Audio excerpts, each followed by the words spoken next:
Dinner was quiet until my mother smiled and said, "We wish you were even a fraction of your sister." My father nodded, like it was harmless.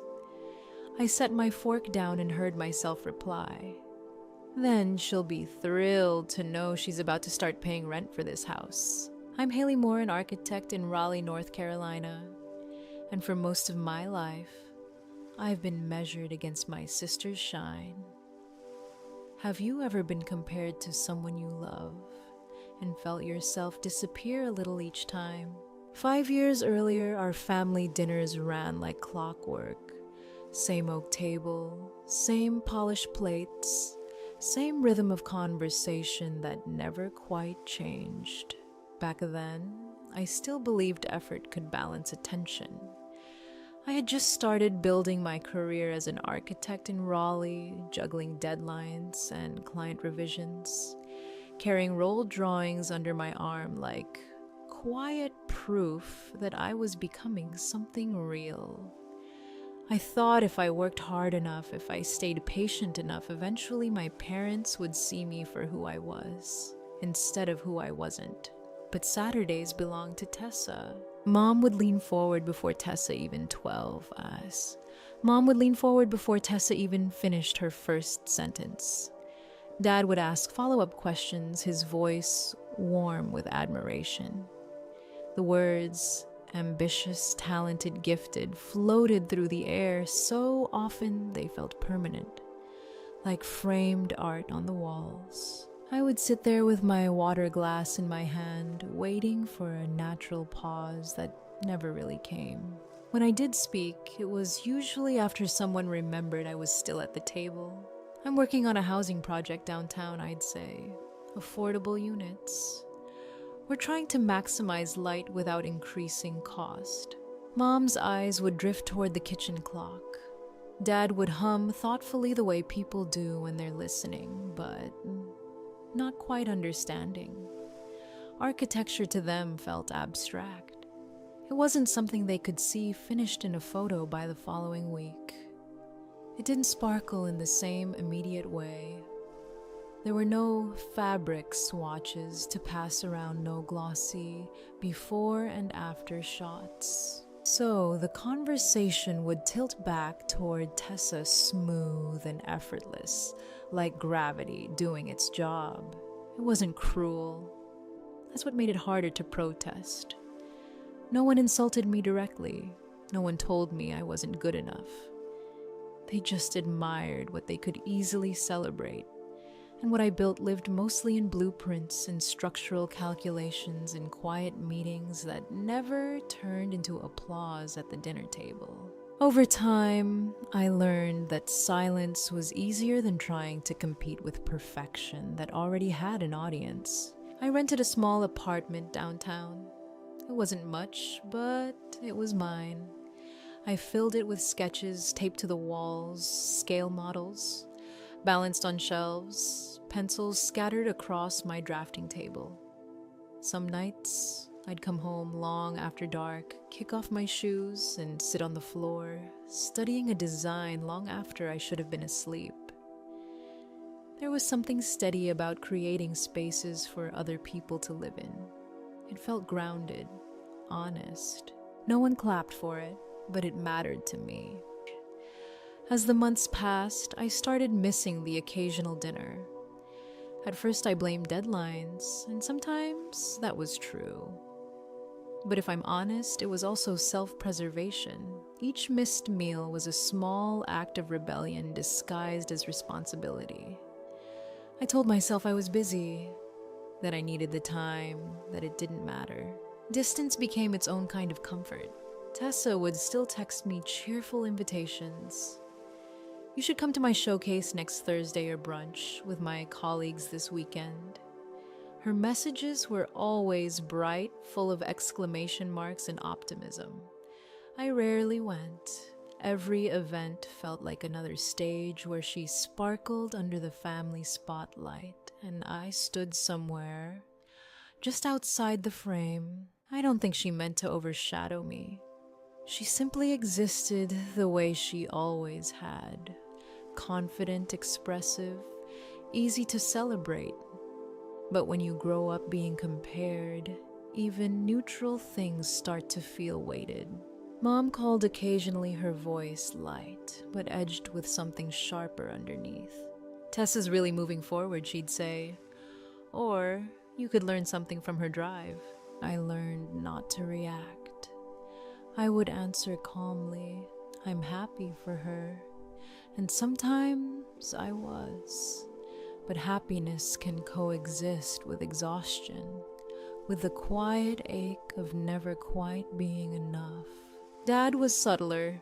He'd ask about my projects now and then. "So, what are you working on these days?" he'd say, as if checking a box.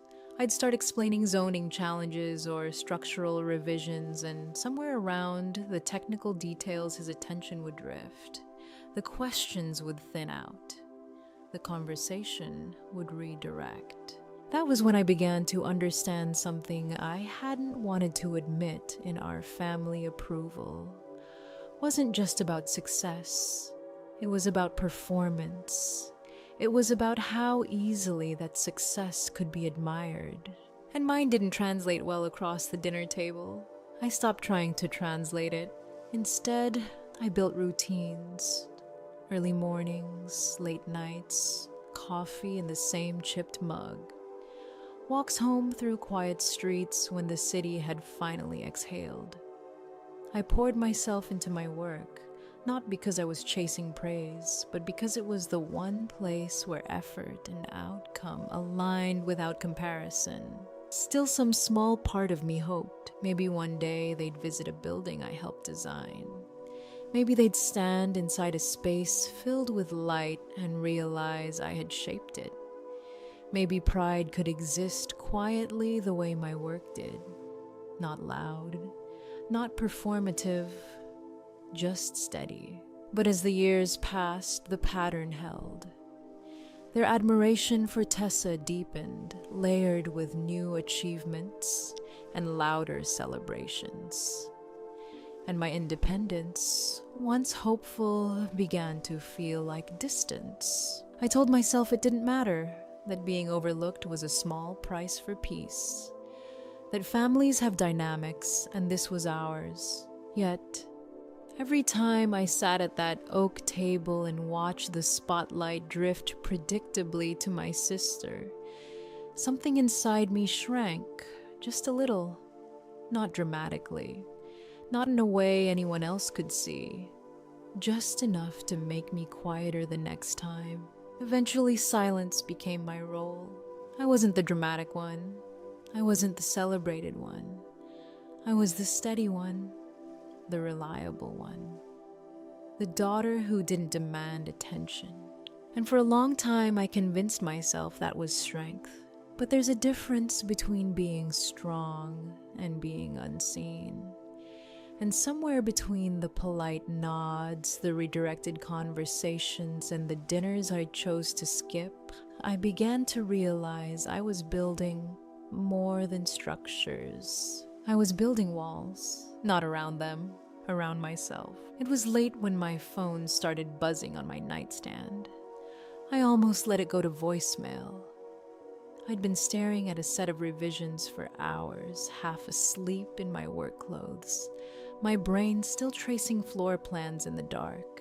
But when I saw my mother's name on the screen, something in my chest tightened. Her voice was different the moment I answered. Not the usual controlled calm, not the soft reminders about Tessa's latest milestone. This was breathless, fractured. "Your father made a mistake," she said. Then, silence. Then, "The bank is threatening to take the house." I sat up slowly, the room around me, still and unfamiliar. The house. The same house with the oak table, the same porch where they'd posed for holiday photos. I tried to piece together what she was saying, but the details came out in fragments.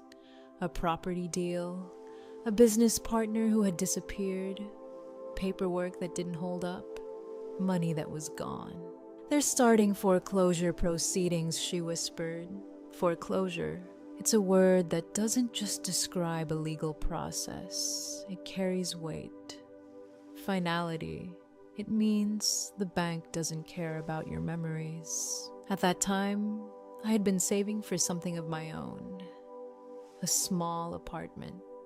Nothing extravagant. Just a place I could finally call permanent. I'd spent years building that savings account, passing on vacations, buying secondhand furniture, saying no to little luxuries. Every paycheck had a portion quietly set aside. It wasn't just money. It was proof that I was moving forward. And suddenly my mother was crying on the other end of the line. "They need a payment immediately," she said, just to pause everything. I didn't tell her about my down payment fund.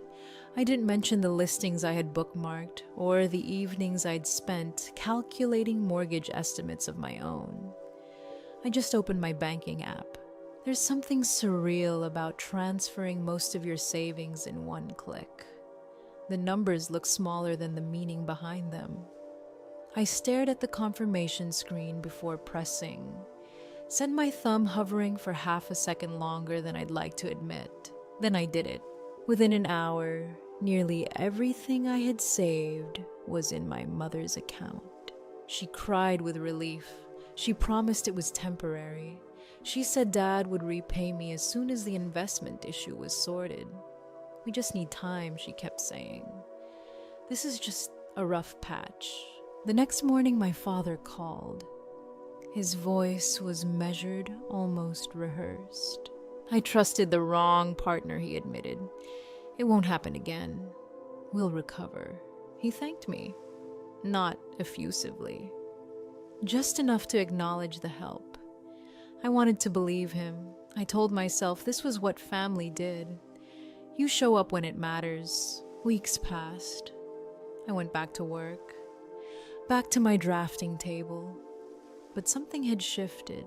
Every time I opened my banking app, the emptiness startled me. Years of careful discipline erased in a single night. I told myself it was fine.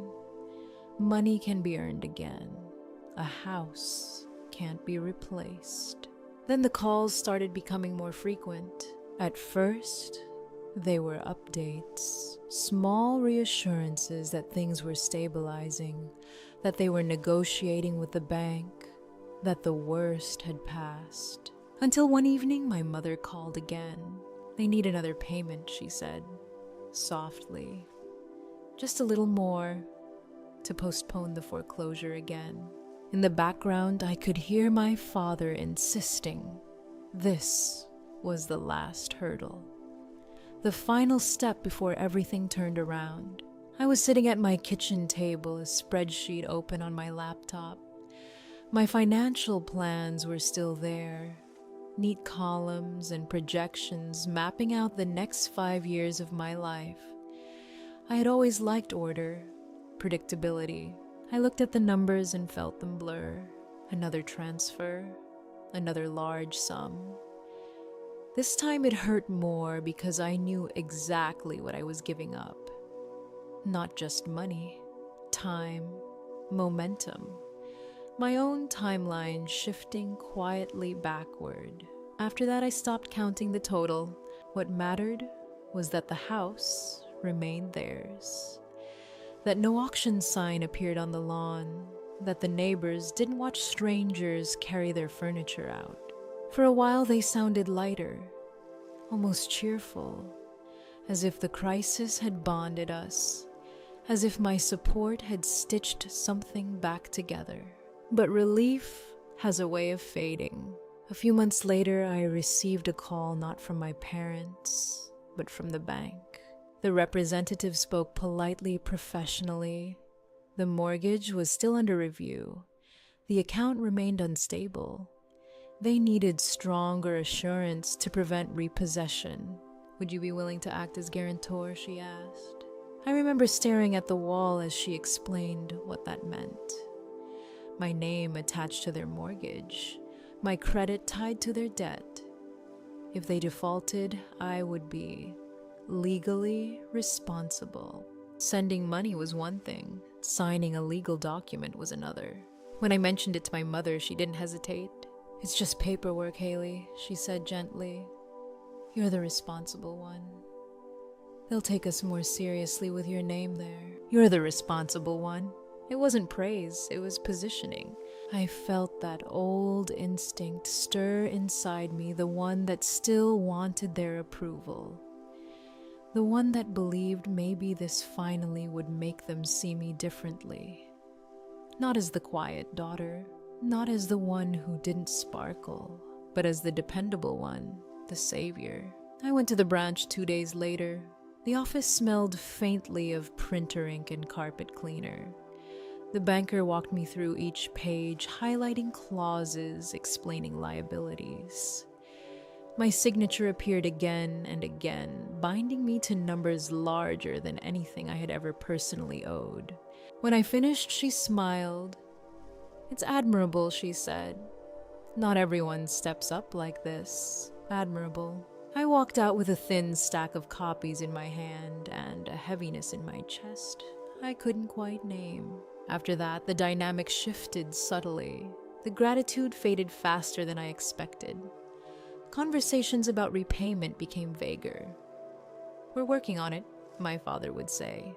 Or, "Once this deal closes," but no deal ever seemed to close. I didn't tell my friends. When they talked about saving for retirement or booking trips abroad, I nodded along, careful not to mention that my financial future was now intertwined with decisions I hadn't made. I told myself sacrifice was love, that loyalty meant stepping in without keeping score. Yet, somewhere deep down, a quieter thought began to form. What if this wasn't a temporary rescue? What if it had simply become expected? I noticed the language changing. "We need replaced, can you?" The urgency carried less apology.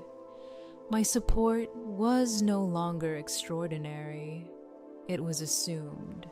And I let it happen, because walking away from a stranger's debt is easy.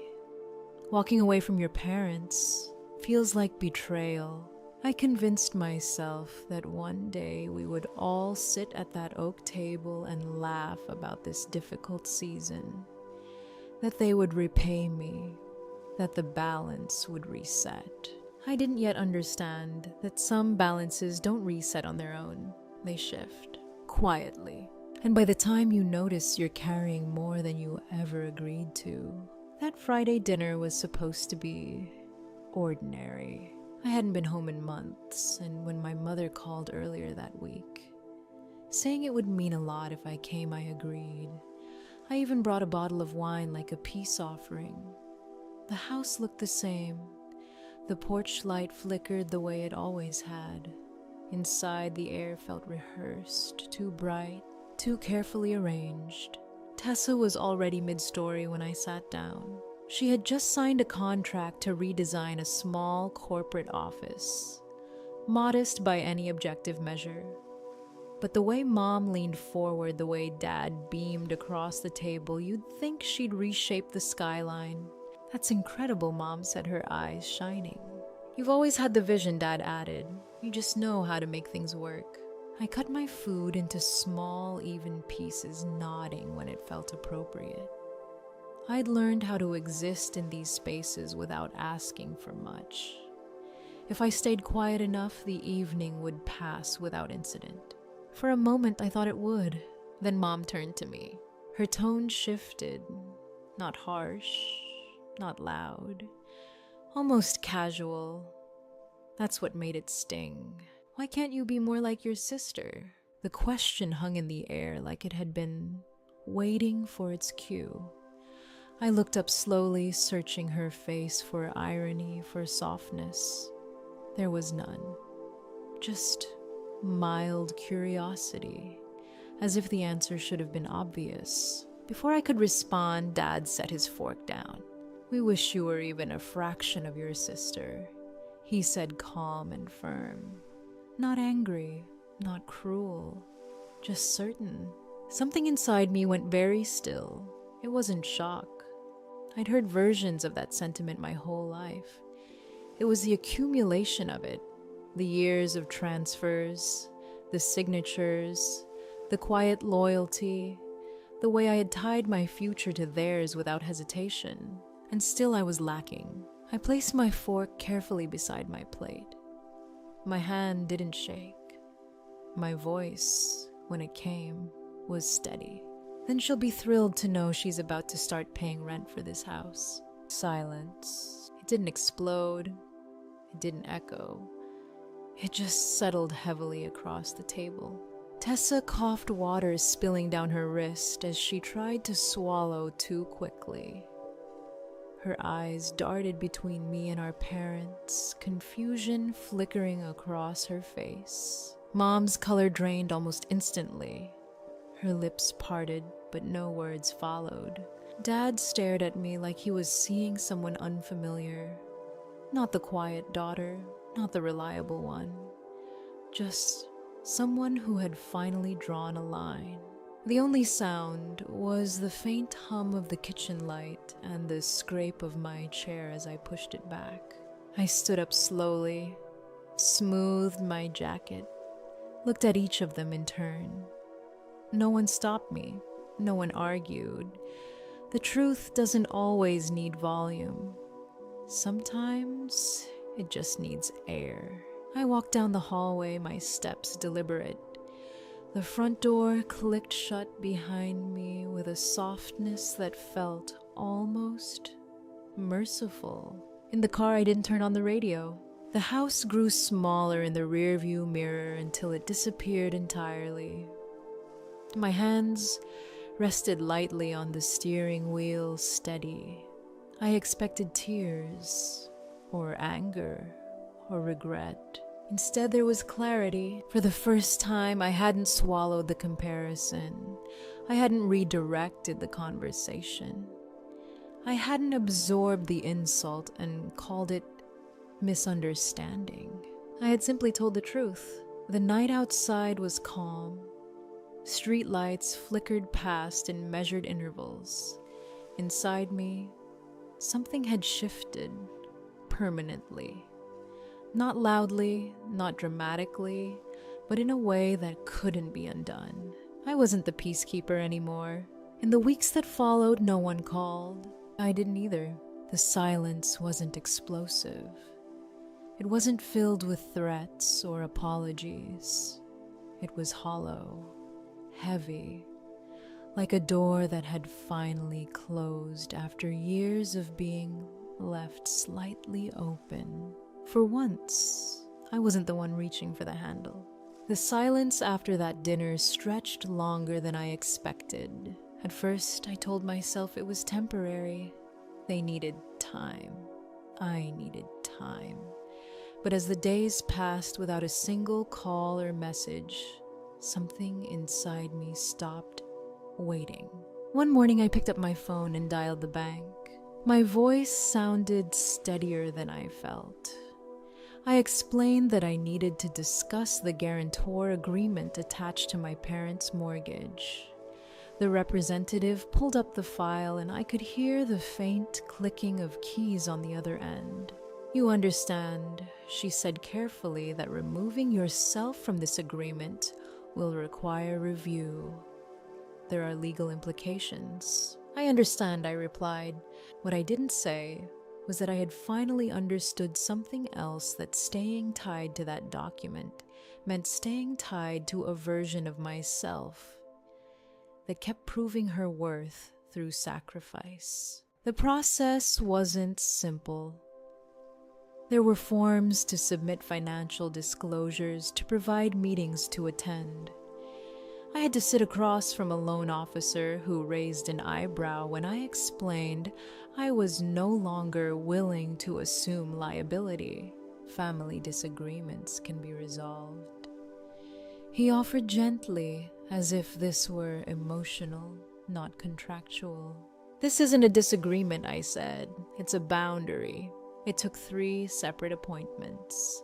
2 consultations with a lawyer to ensure my credit and accounts would be fully separated. 1 final signature that felt heavier than the first time I signed months earlier. When the confirmation letter arrived in the mail, I opened it slowly at my kitchen counter. My name was no longer attached to their mortgage, no longer legally responsible for decisions that weren't mine. I placed the papers into a folder and labeled it simply closed. The word felt strange, not triumphant, not bitter, just final. At work, I began throwing myself into projects with a focus I hadn't felt in years. My firm had landed a large urban development contract, and I was assigned to lead one of the design teams.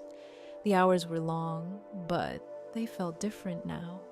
They weren't distractions, they were investments in something that belonged entirely to me. One afternoon, I was reviewing plans at a cafe near the office when I heard a familiar voice. Haley. I looked up to see Leah Collins standing there, smiling in that easy, grounded way she always had. She'd left the firm 2 years earlier, but she'd been one of the few colleagues who saw beyond small talk. We ordered coffee and sat by the window catching up. Eventually, the conversation drifted toward family. It always does. I hesitated, unsure how much to share. Leah studied my face for a moment and then said, quietly, "You don't owe them your peace just because they're your parents." I didn't respond right away. She leaned back, her voice steady. "If they never respected you, they never will. Stop setting yourself on fire to keep them warm." The sentence settled into me in a way I wasn't prepared for. It wasn't dramatic. It wasn't angry. It was clear. I realized how long I had equated sacrifice with love, how often I had confused exhaustion with loyalty, and how rarely anyone had asked what it was costing me. That night I replayed her words while standing in my apartment, looking around at the sketches taped to the walls. For the first time, the space felt less like a temporary stop and more like a beginning.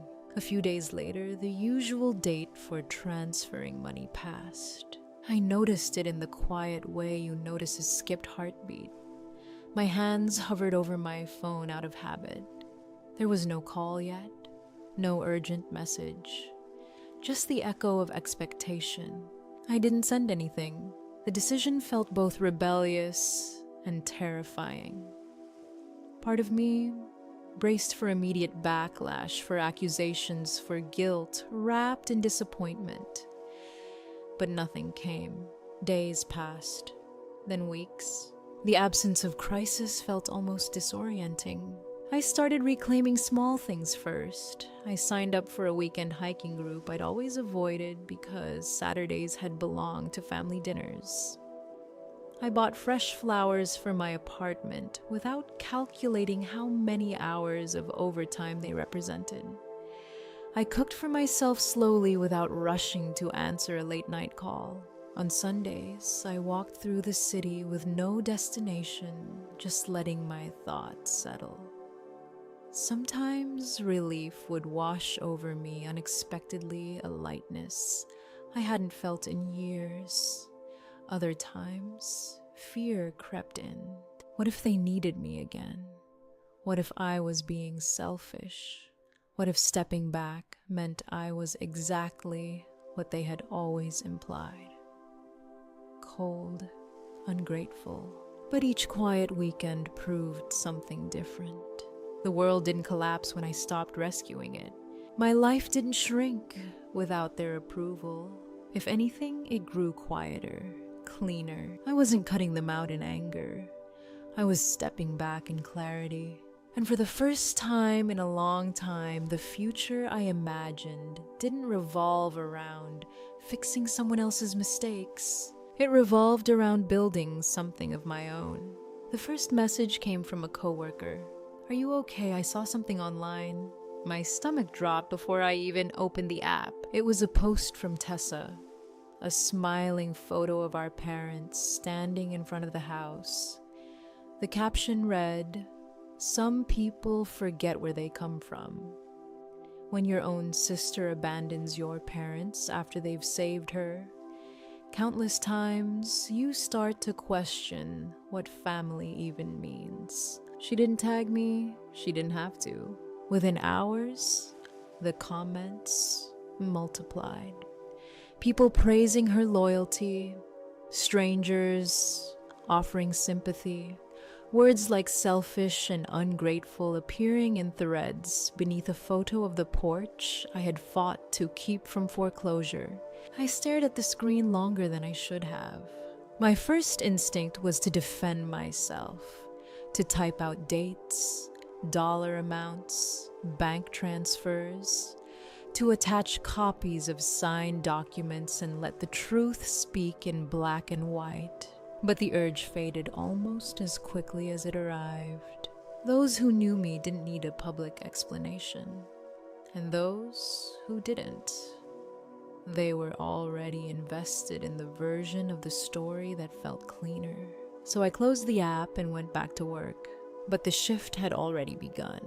A few days later, my mother's texts started coming in. At first, they were tentative. "We're struggling a bit this month. Can you help? Just once?" I didn't reply. Then they became sharper. "You know, your father's health isn't great, right?" I read the message 3 times. The implication sat heavy between the lines. Still, I said nothing. The 3rd message arrived late at night. "I can't believe how cold you've become. After everything we've done for you, this is how you repay us." The words blurred on the screen. Cold. Repay. As if love had always been a transaction I'd failed to settle. When I didn't respond to the text, the emails started. Long paragraphs.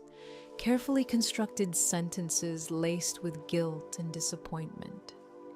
She reminded me of childhood sacrifices, of tuition payments, of rides to school. Each message felt less like communication and more like an attempt to pull me back into a role I had stepped out of. I drafted replies more than once, explanations, clarifications, even apologies I didn't owe, and then I deleted them. Silence, I was learning, was not weakness. It was restraint. The situation might have stayed contained to social media whispers if my father hadn't decided to bring it to my workplace. It was mid-morning when the receptionist buzzed my desk. "There's a man here asking for you," she said hesitantly. "He says he's your father." My chest tightened. When I stepped into the lobby, he was pacing, jaw set, eyes already angry. He didn't greet me. "Do you even understand what you're doing to this family?" he said loud enough that a few nearby employees glanced over. I asked him quietly to lower his voice. He didn't. "You've become selfish, Haley. Completely ungrateful. We raised you better than this." The words echoed against the polished floors and glass walls. I could feel the heat creeping up my neck, not from shame, but from exposure. This wasn't a private conversation. It was a performance. Colleagues pretended not to watch, but they were watching. I wanted to respond calmly, to explain that this wasn't abandonment, it was boundary. But I knew he wasn't there for understanding. He was there to pressure. "You'll regret this when you have no one left," he muttered before turning away. The lobby felt colder after he left. Back at my desk, I could sense the shift. Conversations in the hallway softened when I passed. Glances lingered a second too long. Offices have their own ecosystem of gossip, subtle, deniable, but persistent. The following morning, Tessa posted again. "Some people only care about themselves no matter how much family has done for them." Another photo of our parents, this time looking tired, smaller somehow. The post gathered sympathy at an alarming speed. Comments praising her for standing by them.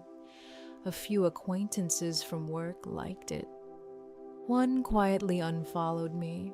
It was astonishing how quickly a private fracture could turn into public narrative. At lunch, I sat alone in the courtyard staring at my untouched sandwich. Leah found me there. She didn't ask for details. She had already seen enough.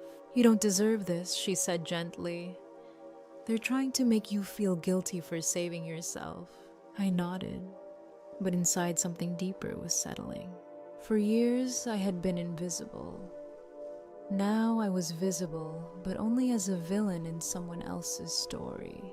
And that hurt more than I expected, not because strangers believed it, but because my own family had chosen performance over truth. That was the moment I understood something clearly. This was no longer about money, or a house, or even comparison. It was about control. As long as I stayed quiet and compliant, the story was simple. The good daughter, the responsible one, the backup plan. The moment I stepped away, the narrative had to change. And instead of adjusting, they rewrote me. Sitting there in the courtyard, listening to the hum of the city beyond the office walls, I realized I couldn't keep defending myself against a version of events designed to erase me. Silence had protected them for years. Now it was protecting me. The party was held on a Saturday night in early spring, the kind of evening that made everything look polished and intentional. Tessa had chosen a rooftop venue downtown, glass railings, warm string lights, curated floral arrangements in pale neutrals. It was the aesthetic she favored online, understated, aspirational, carefully filtered. The event had been framed as a celebration of resilience. A toast to rebuilding, the digital invitation had read. In the weeks leading up to it, Tessa had posted photographs of their parents smiling in front of the house, captioned with references to sacrifice, faith, and family unity. The narrative was simple. Their father had made a mistake. The family had struggled. But through perseverance, they had kept their home. It was a story of collective strength. It did not mention names. Haley hadn't been invited. She knew about the party because it was impossible not to. Mutual acquaintances had shared Tessa's posts. A colleague had casually said, "Your sister's celebration looks beautiful." There was no accusation in the tone, only assumption that Haley was part of it. She arrived without announcement. There was no dramatic entrance. She wore a dark, tailored suit, clean lines, minimal jewelry. Under one arm, a thin leather folder. She paused briefly near the elevator doors as they opened to the rooftop, taking in the scene before stepping forward. Music played softly. Glasses clinked. Tessa stood near a projection screen laughing as she posed for photos with their parents. Their mother wore a pale blue dress and looked fragile but pleased. Their father stood straighter than he had in months. Haley waited until the laughter settled and Tessa began tapping her glass for attention. "Thank you all for coming," Tessa said, smiling at the gathered guests. "This year tested our family in ways we never expected, but we stayed strong. We stayed together, and we saved our home." Applause followed, warm, affirming. Haley stepped forward, then not hurried, not hesitant, just present. Tessa's smile flickered when she saw her. "Haley," she said, surprised, but quickly recovering. "I didn't know you were coming." "I wasn't," Haley replied calmly. The room shifted, curiosity rippling quietly through it. Haley placed the folder on the small table beside the projector. "Since we're celebrating," she said, her voice steady and clear, "I thought we should be accurate." She opened the folder and removed a stack of documents.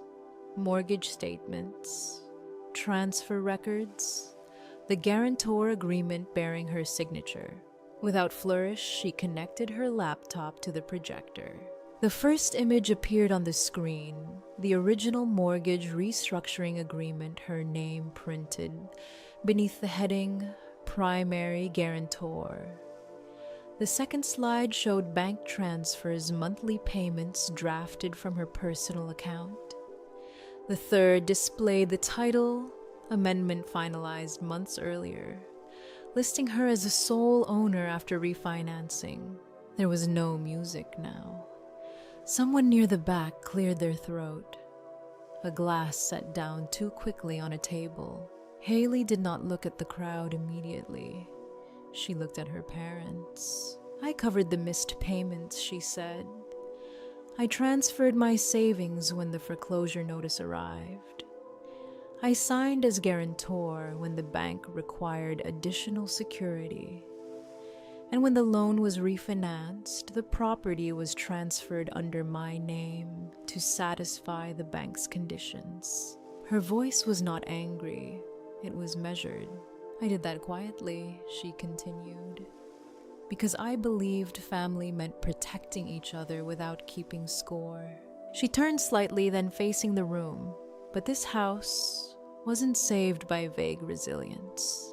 It wasn't saved by inspirational captions. She let the words settle before finishing.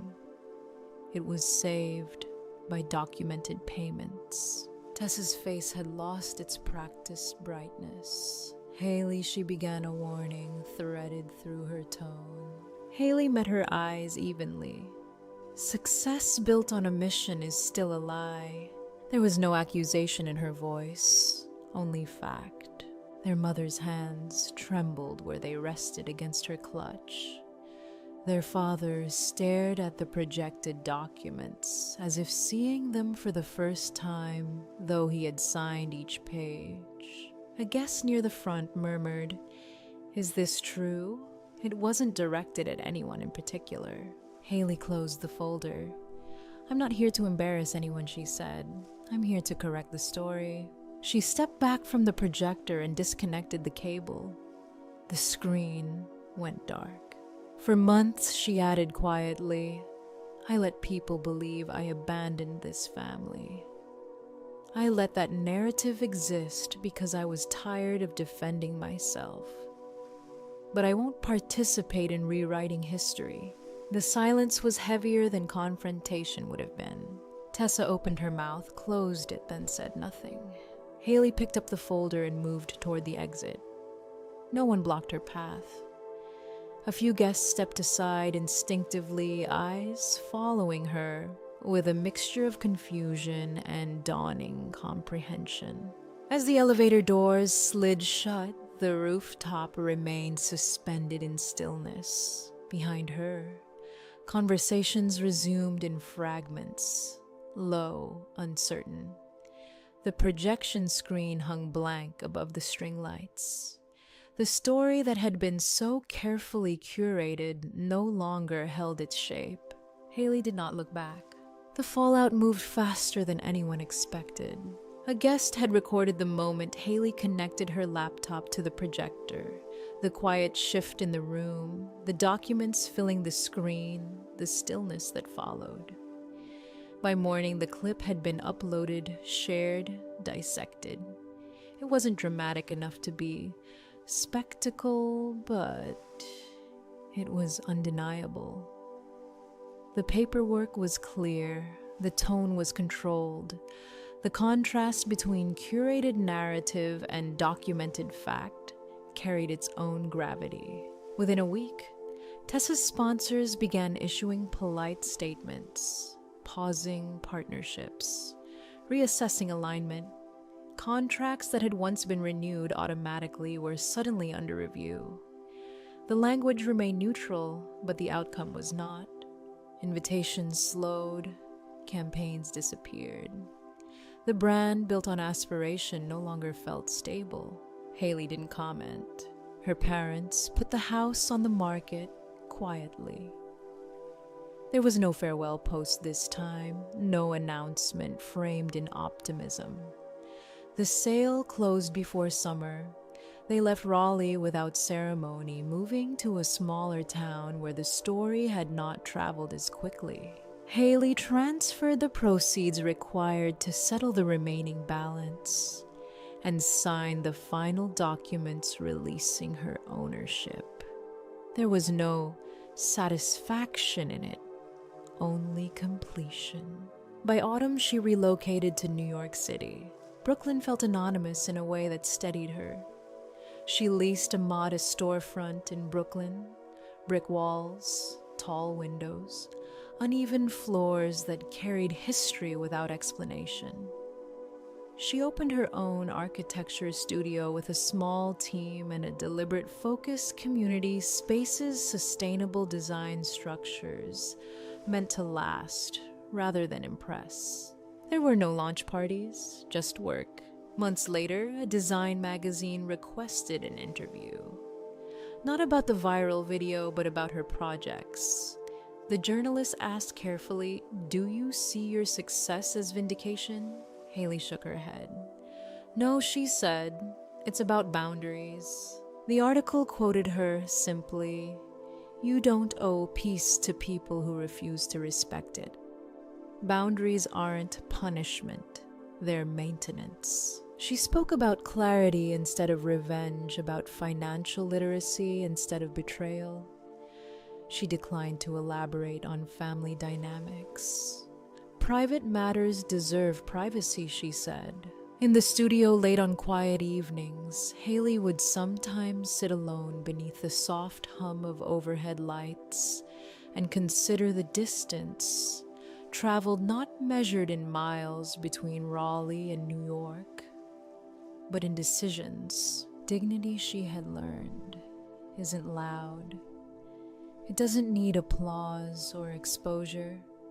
It is a steady act of telling the truth once and then living it. Peace followed more slowly, but it followed. If you've ever been compared, minimized, or made to feel like you were never quite enough, remember this: boundaries are not cruelty. They are self-respect in action. Choosing peace doesn't require permission, and it doesn't need to be loud to be powerful. If this story resonated with you, feel free to share your experience in the comments. And if you'd like more stories about quiet strength and reclaiming your voice, you're welcome to stay connected.